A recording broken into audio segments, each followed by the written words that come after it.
Hello, and welcome to Keep It Moving Wheelchair Maintenance and Repairs, where we make accessibility accessible. Thanks for watching. In today's video, we're going to be covering caster fork bearings.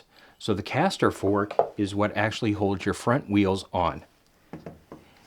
So even though they're not as far down below the water or puddle line as a caster wheel, they are actually a bit of a challenge when it comes to maintaining because they do need maintenance.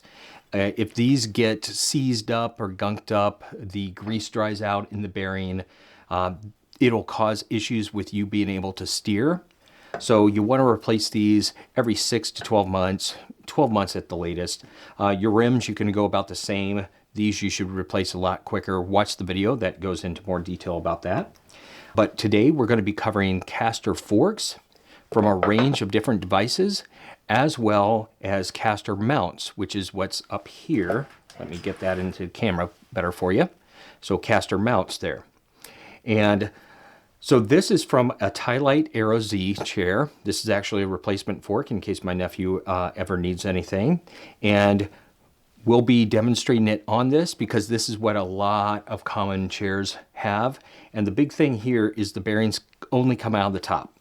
So the bottom is a smaller diameter hole that seats that bearing, the bottom bearing, and then they use a snap ring in the inside to separate the two bearings. Now another style is like this from the Rollator Walker. Now this is a top and bottom socketed or mounted bearing. So the bearing goes in the top and the bottom. So I have a special stand for doing that. Just a couple pieces of scrap wood. You can make it out of 2x4. So you can replace that. But this style in metal is also what they use on some older chairs, such as the Crossfire T6A. And they'll have little lips to stop the bearings from the top and the bottom. Or in this one from the Walker, they actually use a little spacer, much like a rear rim or a caster wheel has a spacer. We'll go over some differences with that later. Now this one here, this is actually what's called a mount. So the mount can either be part of the frame or bolted onto the frame, and it's basically a tube with the bearing in the top and the bottom generally. And then basically the chair itself would have a stem, basically a bolt, as part of its fork, and then it would go through and then bolt at the top of this. So that would be the mount style. If you have a mount style, you're in luck because you can actually replace these or remove these very similarly to how you do a caster wheel or rear rim. You could take a punch pin and actually go in the top and work your way around, tapping out the bottom bearing, and then either use the punch pin again or a longer socket that's long enough to reach it, and then go up, just tilt your chair back, have somebody tilt your chair back, and then tap it, and tap the bearing out of the top.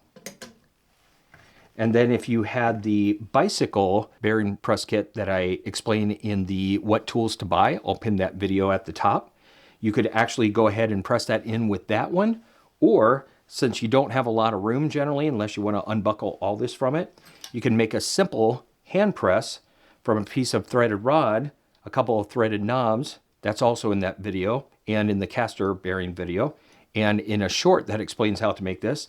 And you could actually go ahead, take your bearing drift, pass that all the way through, put the other bearing and the bearing drift from the bottom, and then just screw it with the knob and put it in. Super easy for this one. So if you have a caster mount, generally you're in luck. This is just a mock-up I make to demonstrate. Another style that looks similar to the Tylite Aero Z style is this from the Jazzy Escape. If you have this, it's going to be a little bit more difficult because you have to unbuckle this and remove the pieces.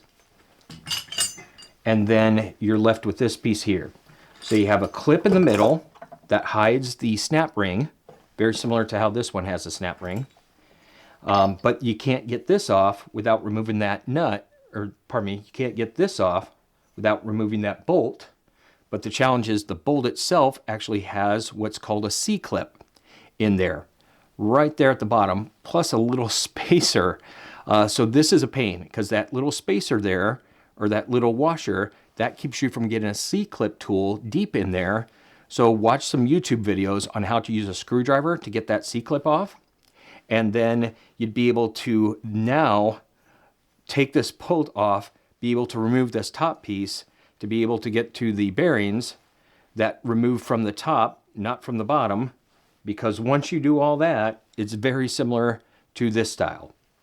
So this will take you about twice as long as this one here. So maybe 2 hours for both the first time you do it, if you get comfortable with removing that C-clip.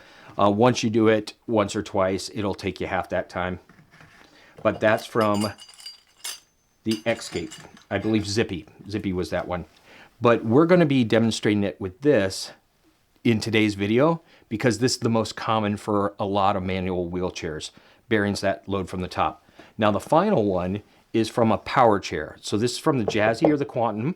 I actually did one of the wheels for this on the caster wheel bearing replacement video.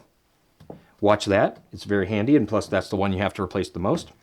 And then with this style, this actually has a bolt that goes through it, and then it's got a nut on the inside.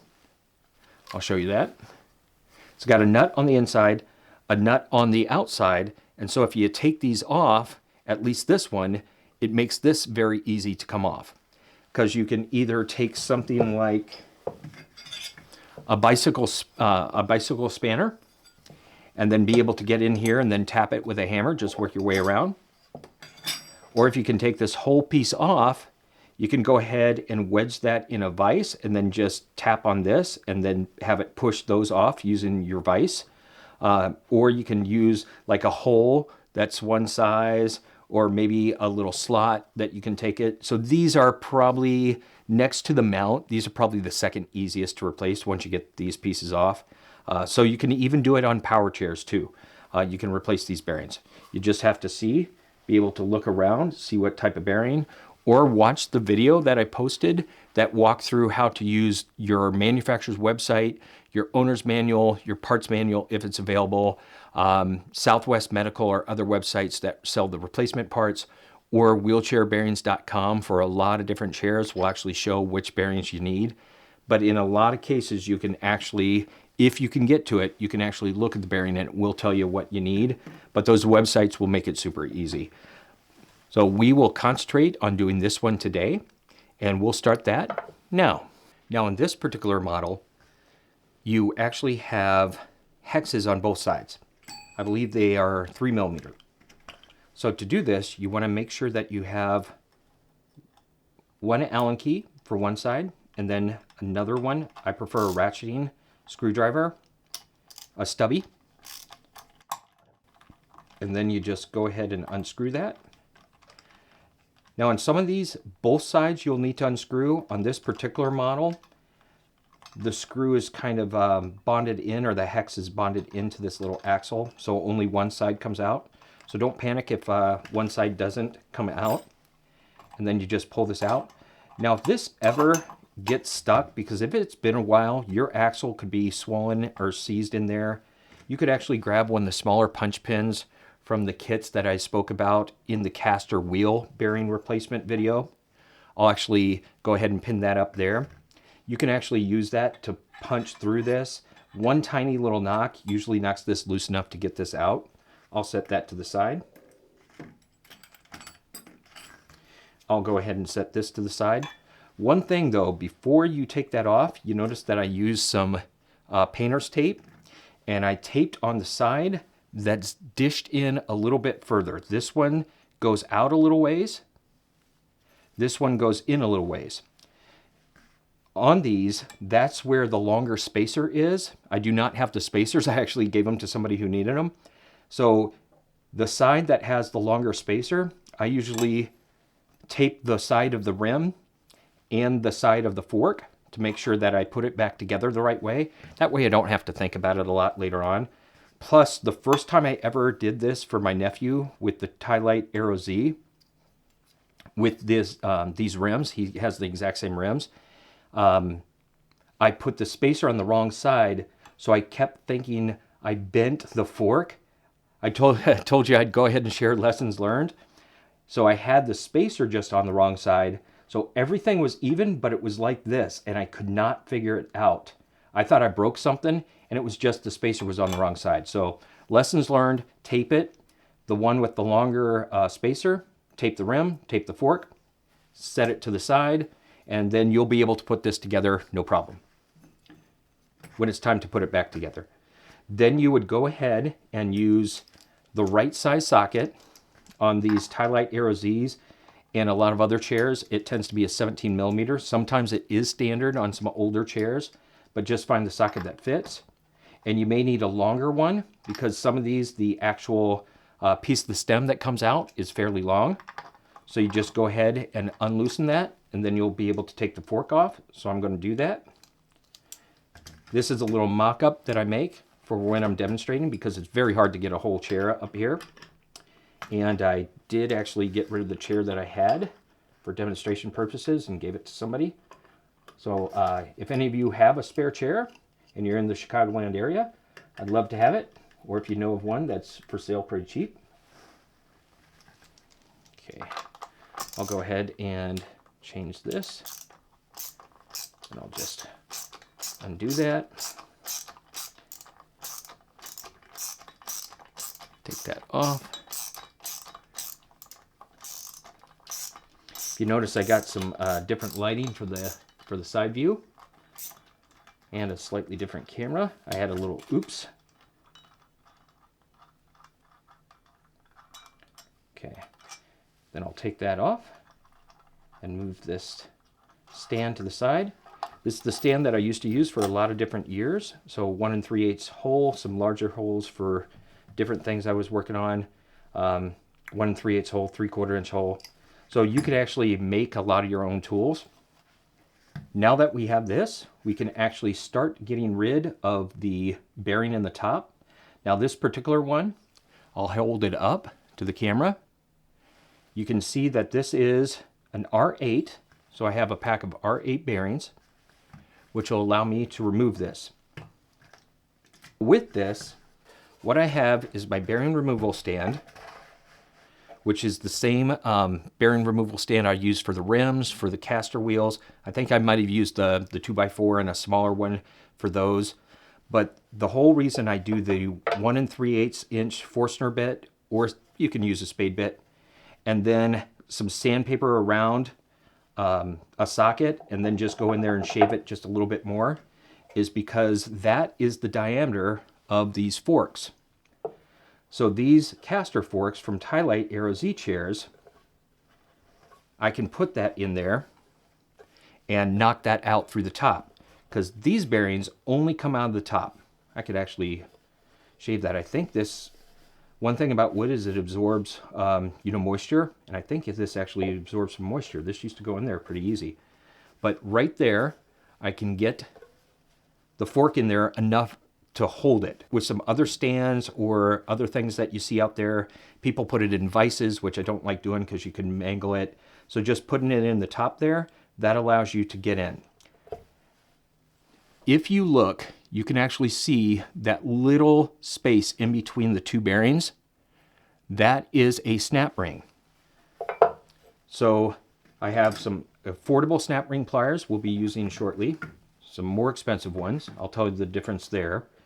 And then with this, you really need to use a blind bearing extractor, because you can't really get in there and then work your way around like you can in a rear rim or caster wheel to be able to knock that out. You could maybe do it with a very, very, very tiny pin punch and be able to go in there, but you'd be going at an angle and it slips a lot. So these are handy. Now, since they probably have a little bit of grease or oil or residue in the middle, you do need to clean the insides. If you watch the caster and the rear rim bearing removal videos, you might remember that when I used this and I didn't clean the grease and everything off of it, that it made getting this out very hard, because these will just slip out. They won't be able to get purchased because it's basically friction. So I'm going to clean this. And I'm going to clean this top one because the top one's the main one that you really need to get out with the blind bearing remover. Once you get that out and you can remove the snap ring, it tends to be a little easier.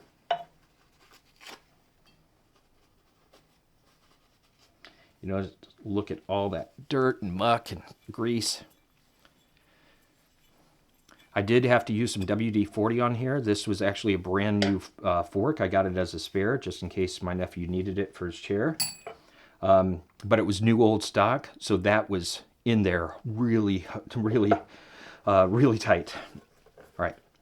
So now what I'll do is I'll take this piece, you put it in there, and for an R8 or a 1616 bearing, you're going to use the R8 kit from wheelchairbearings.com. They sell this blind bearing remover. I'm going to spin it down finger tight. You'll just hold the bottom there and then tighten it. And then you use a 1/2 inch combo wrench and then an adjustable wrench. I believe the Brits call it a spanner. And I just tighten this down like that. And you have to get this pretty darn tight, because you don't want it to pop out of there. If it does, you can just take it off again here, but we got that there. And it's got this little center silver piece. The overhead will show that. And so you take your punch pin that comes with this kit. This kit comes with that bearing extractor, blind bearing extractor, the press, the brass punch pin, and matching bearing drifts to push them back in.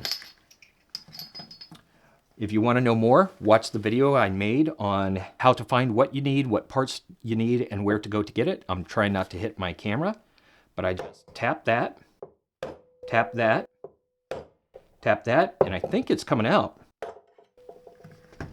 Let's see. It's usually not that easy. There it comes. So it's out. Now you can see these two little circular things there.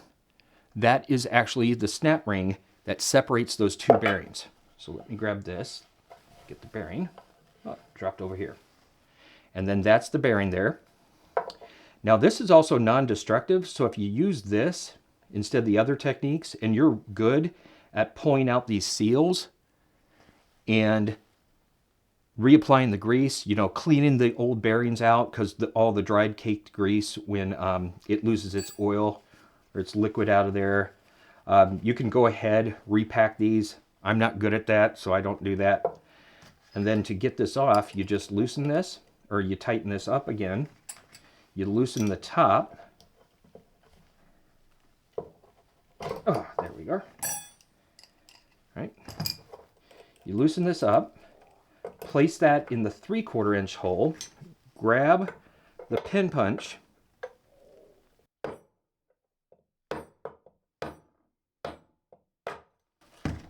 and there's the bearing. I'll set that to the side. I'll reuse that because it is a brand new bearing. Now the next part here is taking out that snap ring. This table is great for tapping things out. Not the greatest for holding it. I have mentioned that I have essential tremors, so my hands shake. So I actually have another tiny thing I made here. This could be as simple as 2 2x4s and then a little stopper. I went ahead and made this to hold things upright when I'm working on them. It's just a little piece of wood. It was actually made out of a bunch of old pieces of scrap wood. And so with this, I can actually get in here with the snap ring pliers. Now this is from an Icon kit. It's the 45 degree. I believe you have to get the 6 plier kit to get these. And they'll come with outward ones, inward ones. These you pinch in. No spring on these. This one has a spring. These I have on the website, a link to it. I'll throw it in the actual video notes too, both of them. These are very, very cheap. The thing about super cheap ones, the tips aren't always perfectly even. And I actually had to knock these tips to get them even that straight. I actually had to find a large piece of metal. I had a hammer and I just pounded them until they got nice and straight. These you can see much straighter. So you just go ahead, you go in there with the 45 degrees.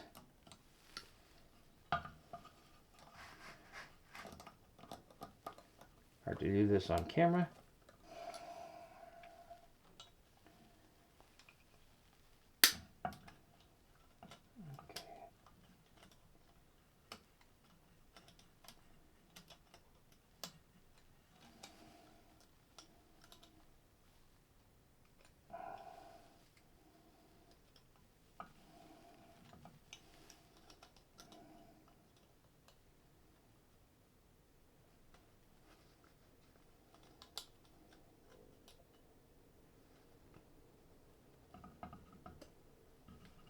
Okay.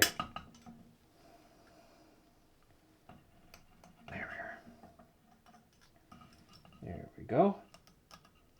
Slow and steady wins the race. Okay, there we are. So there's the snap ring. And we'll need to clean this out.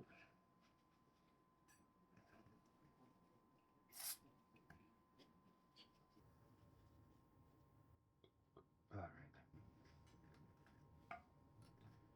Okay. So don't lose the snap ring because you need that.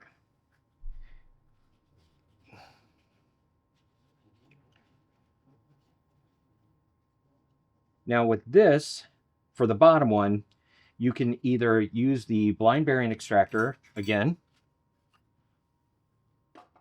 or you can use the socket to knock it out. Now you may want to go ahead and put some WD-40 and then you could just knock it the rest of the way out. So same technique, you'd go ahead and put this in, tighten it, put it down, knock it out, or the way like I showed with the rear rims, put some WD-40 in there, use a socket, and then this one, the nice thing about the ones with the snap ring, there's no little ledge in there or lip that holds the bearings in place, so you don't have to worry about damaging anything on the inside. So I usually hit this with this and take it out. So now that you have the snap ring out, what you can do is take out this inner bearing. So I'm going to use the technique here of the blind bearing extractor. I'm going to clean the inner race, that inner ring of this inside bearing. Get that nice and clean.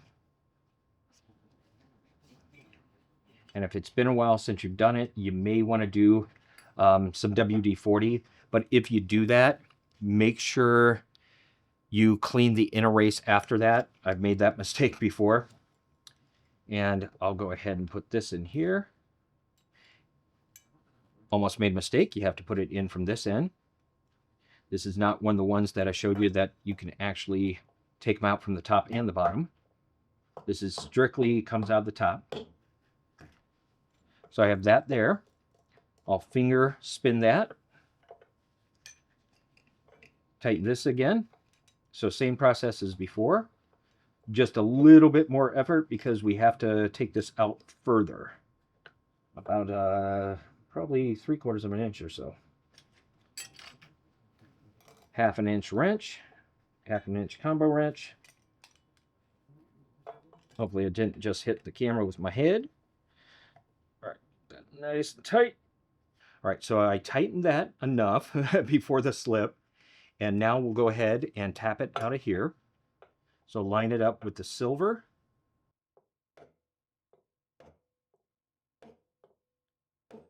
It's a good idea to use ear protection. I really should have my earplugs in right now.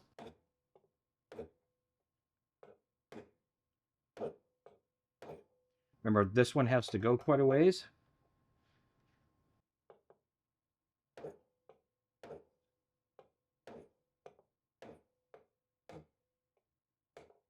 And there we are. All right, off camera, I went ahead and took the bearing extractor out of the other bearing and went ahead and cleaned up this fork a little bit.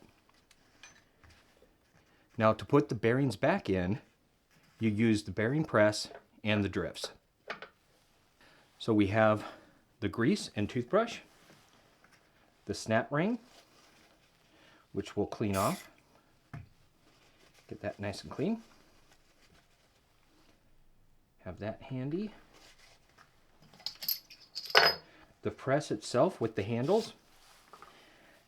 Now I showed the bike press kit and said that if you use that and your plan is just to replace caster wheel bearings and rear rims, that the combo bike kit with the 8mm, which are 608 bearings, the R8 bearings, and the 6001 bearings, which are 12 by 28, these, that just get the punch pins, you know, a long socket, a hammer, and that kit, and you'll be able to do your front casters and your rear rims.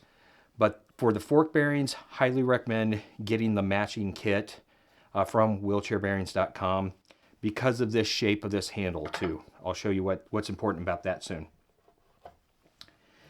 Because, actually I can do that right now, with that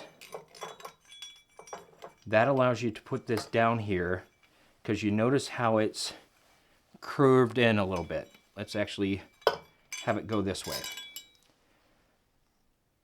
If you look, that's actually curved, so it's really hard to get, well, it's actually impossible to get one of the bearing drifts in there and have it seat properly, and that could cause your bearing to not go in right from the other end. Now if this was a bearing going in from the bottom and the top, no problem, because the drifts would just go ahead and socket into the bearings. But if it's a top only, you want to make sure that you can get in there and get the bearing in nice and even. And so to do that, we're going to clean this out, and then I'll reuse this one bearing. And if you used WD-40, you know, clean it out from in there. In the real world, you wouldn't be reusing the same bearing that you used WD-40, so it won't be an issue, but that could actually cause issues with the grease. All right, let's go ahead, put a little grease on here. Still haven't learned my lesson about using gloves, so I'll actually use the bearing extractor. Now you don't want to cake the grease on, just like with the caster wheels and the rear rims. You just want to put just a tiny little bit. It's basically just to make sure that the bearing goes in nice and easy. So I just kind of wipe it on from the sides of the brushes. If you put too much grease, it could actually could cause the bearing to spin inside occasionally, and you don't want that. Right. So now I have that in there. I'll put this here. I'll go ahead and try and straighten that out. Then from here, you'll put this through the bottom. Right? And go all the way to the top. And then a pro tip, is this is a 1/2 inch socket that's got a hole going all the way through it. I actually put that in there. I measured it to make sure it's nice and even. And it's very similar to the extension that they give you for when you're trying to get the rear rim to go in all the way from the deep end. Watch that video if you want to know more about that. And then this just keeps you from having to spin as far. Let's go ahead and hold on to the bottom of that so it spins. This one seems to have a little spot where it catches. So I'll go ahead and spin that. All right, now when you start getting here, I just hold it in the middle there and then only twist from this side. It's going in nice and straight. I'll hold that up to the camera so you can see that. Try and show it from here.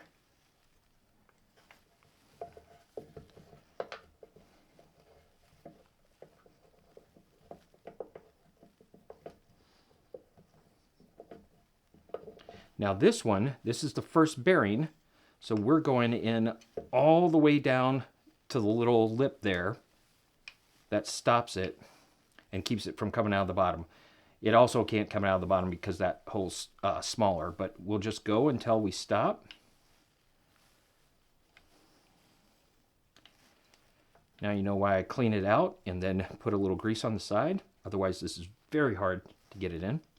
But I'm still only using hand tools. Okay, now I just stopped, and it's pretty much the little press drift is flush with the top of this. So on a tie light, you can at least see that.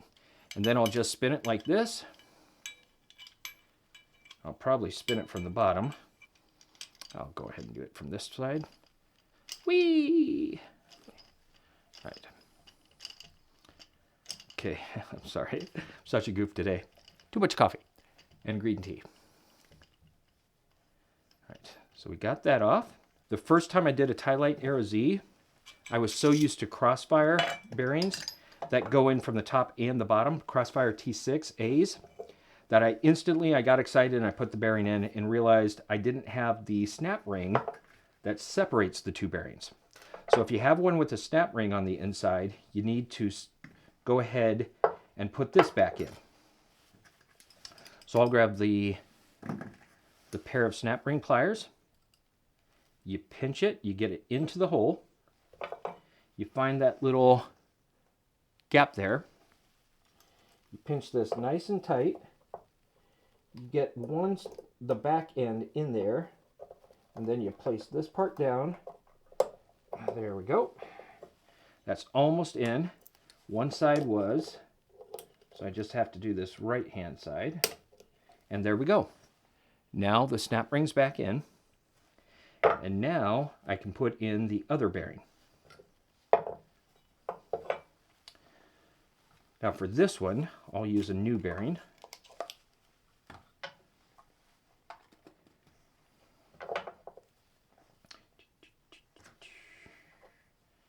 Just a little bit of grease on the outside. I'll use the last of it from the side of the bristles.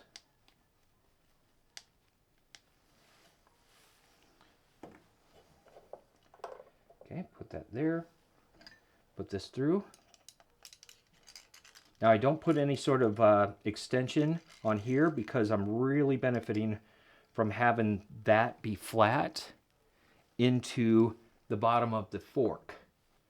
So that's actually what keeps this nice and stable. Now I'll put this one in, drop it in there. I will grab the spacer for this part though. Then I'll spin this on. I'll go ahead and leave this upright for now. Okay.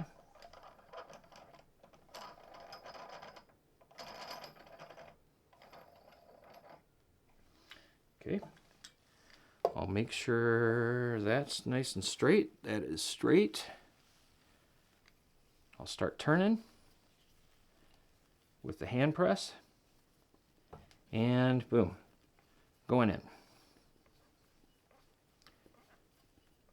All right, I won't go any further than when I feel resistance. Spin this off. Hold that at the top.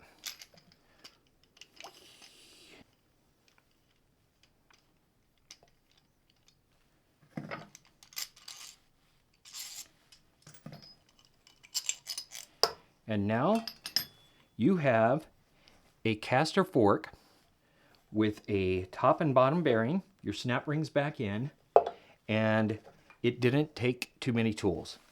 Now if you get this kit, which you really need to get those out, this kit comes with all of this here for your caster fork.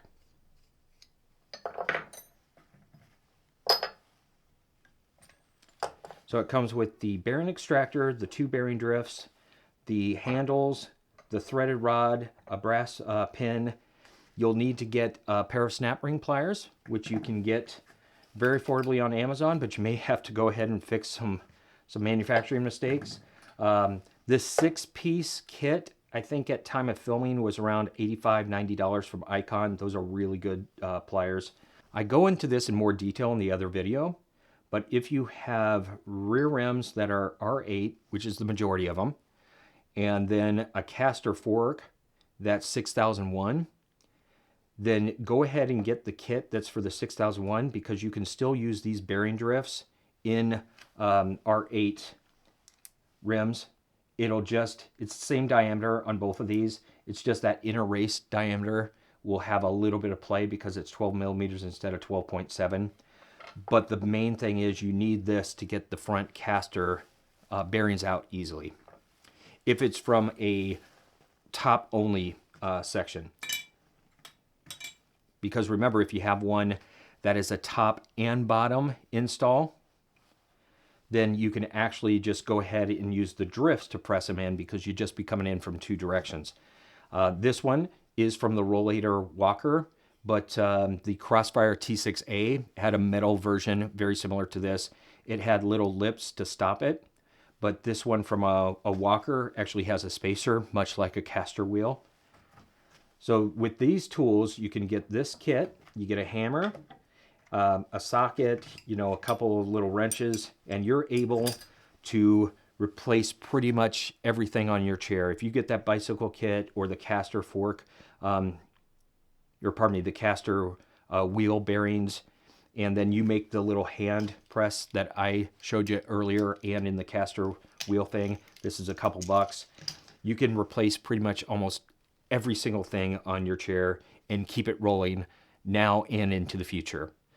So you finish replacing the bearings in your caster fork, and now you actually need to reattach it. In your front fork receiver area, you're going to have a stem that comes through, generally a stem or a bolt, and you want to tighten this down to where you don't have any back and forth play or side to side play, but that it's not too hard to spin. Now this one's a little hard, but if you have the additional weight of a caster and a wheel, generally if you drop it, it'd stop here, but it wouldn't sit there and go back and forth. So this is just a little tight. So I like this. It's a hand turner, and when I start getting close to having it done, I actually usually just hand tighten these. And then this is a 17 millimeter long socket, deep socket. And so I'll go down and I'll loosen this up just a little bit. Maybe just a tad bit more.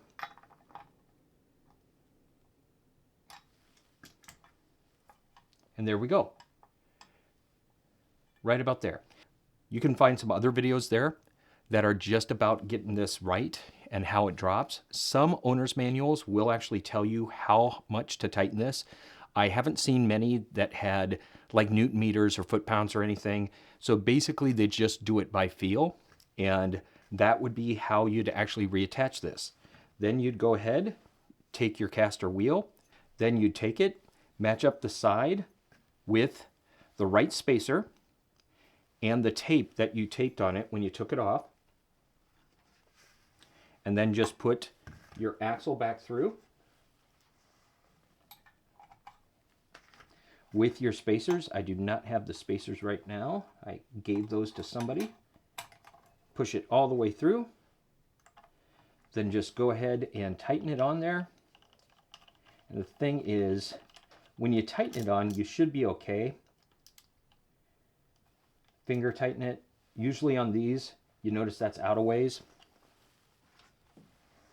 It tends to spin, so you need to go ahead and grab another one. Some of these will have a bolt with a nut. Some have screws on both sides. A lot of these will have hexes on both sides, and you really need to actually hold one to be able to tighten it down and get that on there. And you'd have your correct spacers there, and then once you had this all nice and tightened up, it's now ready to roll. So thanks for watching. Like and subscribe. Share this with friends or with anybody who could benefit from this. And I'm Brent with Keep It Moving Wheelchair Maintenance and Repairs, trying to make accessibility accessible for all of you. Thanks for watching.